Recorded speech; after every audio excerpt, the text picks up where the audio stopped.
In the first season, we did a, what's called a oneer. We did a 2.5-minute tracking shot that takes people from the parking lot, into the hospital, down the hall, up through the elevator, all the way up into the ICU without any cuts. And Donald's only job early in the scene was to make a basketball shot from about 25 feet. And Donald talks a huge basketball game. He's pretty good. I give him that because I play with him, but he talks a big game. And I was stuck waiting up at the end point, and he missed 21 shots in a row, and the thing was always about 40 seconds into the shot too. So, but so for me, where most people I think would have been really upset about that and how much time it was taking, I knew how miserable he was getting with each shot he missed, and I got happier and happier with how embarrassing it was for him. I hope that somewhere on this DVD is a series of that guy missing jump shot after jump shot, so it's out there in the world. He can't talk about how he could have played college ball anymore. That's all. Oh, way off.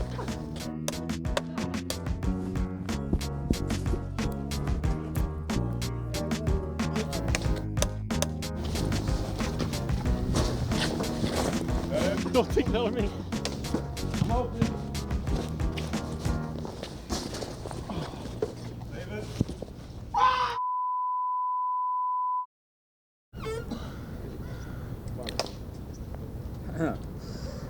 Set.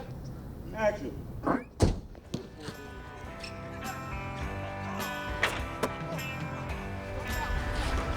I'm open.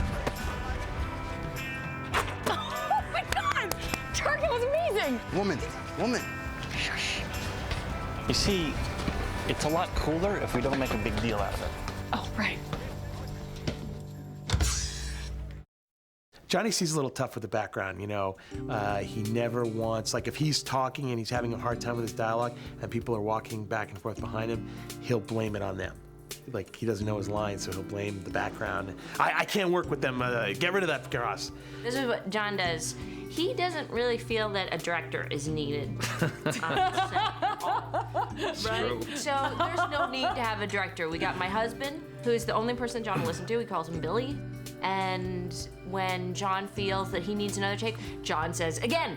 I don't want to hear about it. I know whether we have it or not. And sometimes these knuckleheads don't. Part of the downside of working in a real hospital is we don't have total control over the noise in and outside of the hospital. So during rehearsal, there was some noise, and here's Johnny C. McGinley, who's done, 50 movies,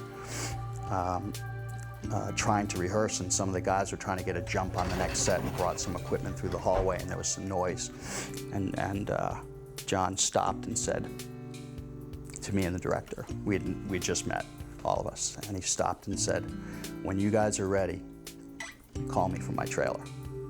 They don't have trailers, they have dressing rooms on the 3rd floor. And he stormed off. And I was sort of like, okay, this is gonna be my first and last day on Scrubs.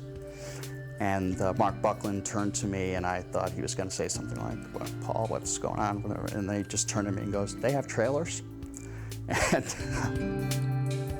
JD and Elliot decided to bungee jump together. And Zach and I were too scared. I don't want to do it. Come on, what's the worst that could happen? We could die. Zach, Donald, Judy, and I had to go to Brazil the following week to do press because they were going to start running Scrubs in South America. And so at the end of the week, we were in Rio, and we all went hang gliding. And so after saying no to bungee jumping, and then we jumped off a cliff attached to a kite, they weren't so happy with that. Sarah Chalk, who's usually very punctual, one morning didn't show up for her call, and we called her, and we called her, we called her, we called her, we called her, and no Sarah. So ADs are taught that, you get the person. You don't ever give up. You never say, well, she's just not answering. So I sent somebody to her apartment. Her car was there. Okay, knock on the door, banging on the door, pounding on the door. Nothing, she can't be there, she's not home. I'm telling you, if there's a person in there, the PA's like, I'm banging on the door. I'm like, all right, find the manager of the building. Get a key to her apartment. So finds the manager, gets the key, They open the door, Sarah, Sarah, Sarah, nothing. He goes to the bedroom door, opens the bedroom door, there she is, sound asleep in bed. So she wakes up to her manager and one of the office PAs. She had turned the phone off, the ringer's off, and so her phone wasn't ringing in the apartment because she was tired, I guess. And so that's how we got to her. We did Zach the same way. Zach, same thing. Called him, no answer, sent somebody to his house. His car is there, banging on the door, knocking on the door. PA jumped the fence and around to his window, banging on his bedroom window. First season, we would party like all night long. I mean, just in 3 years, I've aged enough so I can't do that at all anymore. I can't drink and come to work the next day. But I'll tell you a funny anecdote. There's a scene, I can remember scenes where I'm so hungover that I'm barely, like, they need like a C-stand to keep me standing. I think it might even be still a little drunk when, for example, the Fonzie fantasy. Do you remember that? I was so ill that day. There's particular crew members that we mess with. If you want a true Scrubs experience, let his breath fog the lens. They mess with us back. Last season, when Zach had his film deal, he had just gotten Garden State. He was, and now the phone calls are going and the deals are going, and his career is starting to really take off. I mean, he just wasn't the guy in Scrubs. He was starting to have other things cooking. We had a day, we were shooting right here, and he was in one scene in the morning, and he's walking around like he's the big man on campus. He's leaving. He goes, I made a massage appointment. I'm gonna go home. I'm gonna take a bath. I'm gonna relax. I got the whole day off, and you guys are all gonna be here working. And he was, kind of enjoying the fact that he was getting ready to leave. So I said to him sort of quietly, I said, they're writing another fantasy for you. Because we in the first season, we did a lot of fantasies. I said, they're writing a fantasy. And he's like, well, let's do it next then. I said, no, I mean, I think they're writing it, and it's not gonna be ready for a while. They have to, it's gonna be maybe after lunch. He's like, no, and he got all upset, and he ran downstairs to Richard Wells' office, who at the time was the first AD, and Randall Winston, who's the producer, was in there. And Zach's like, what's going on? I made a massage appointment. I gotta go. We're doing a fantasy? I don't. And Randall's like, gee, I don't know anything about a fantasy, but let me call Bill Lawrence, the executive producer. So he calls Bill down in the writer's room and, hey, Bill, are you guys doing a fantasy for Zach? And Bill had no idea what Randall was talking about. And Randall said, no, Zach, after this, you're done.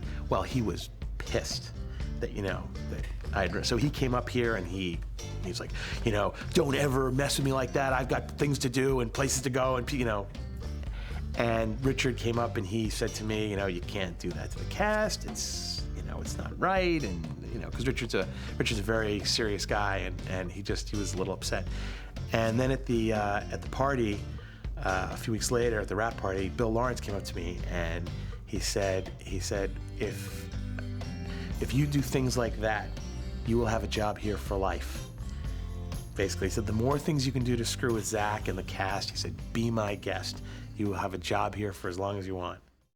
Somebody thinks that they're too big for their britches. We're all able to knock them down back into their place, so, Oh, when Donald has medical jargon,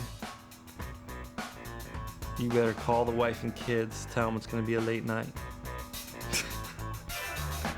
Zach Braff's nominated for a Golden Globe this year. He's now considered we call him the Golden Boy. You know what I mean? You let that out. Or not. It's okay, because it's me. And that's just so, it's just so he knows, we're still here, we're your family, and so, you got outside things going, but when you're here to work with us, and you're here to make it happen. This was some of the worst crap I'd ever seen in my life, and unfortunately, you don't get too many chances in this town, so if crap comes along, you gotta do it, especially in television. Even though this is a little crappier than most television, I had to jump on board and I tried to do the best I could. When I'm sweating on screen, they don't do anything for that. That's just me sweating because I realize that this whole thing is crap and I'm trapped. Once the camera starts rolling, I know it's going to be preserved forever, and I'm going to be associated with this crappy show that was written by Bill Lawrence. Well, and I'm very sorry for that. Well, you know, hey, it pays the bills. The camaraderie, obviously, you work 5 days a week. Everyone the cast and crew kind of work long hours and hard, but still, the mood is very good on set, very light. And how has it stayed that way? Drugs and alcohol.